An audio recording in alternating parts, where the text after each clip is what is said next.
कुछ ना झूठा सच्चा बा, तोहरा से कुछ नया छाबा।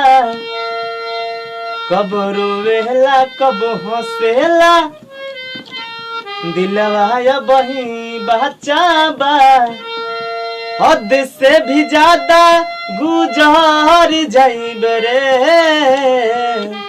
तुझे नहीं मिलबू, तुझे नहीं मिलबू, कुछ कर जाइब रे। कारी अखिया में कैसन बा जादू सनम, दिल दीवाना भइल बा बेकाबू सनम।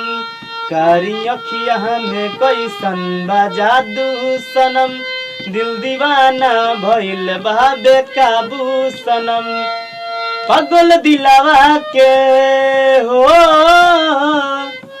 पागल दिलावा के कतनो हम समझाइले, नाही कहलो में बाटे त का करी हम।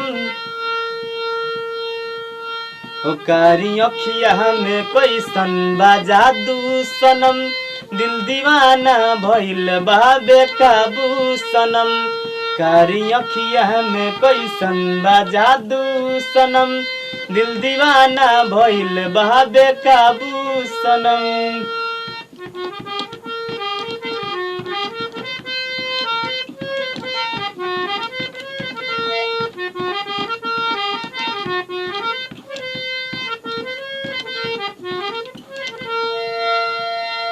तोहर अखिया लागे जैसे भरल शराब, रूप गम केला जैसे के गम के गुलाब। तोहर अखिया लागे जैसे भरल शराब, रूप गम केला जैसे के गम के गुलाब। जुल्फी सावन के बदरा से कम नाही बा, तोहे देखते ही मौसम के बदले मिजाज।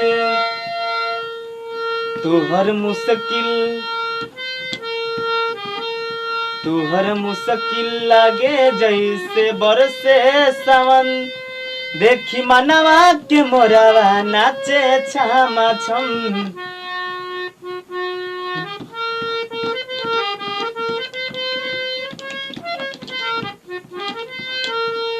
कारी अखिया में कैसन बा जादू सनम, दिल दीवाना भइल बा बेकाबू सनम।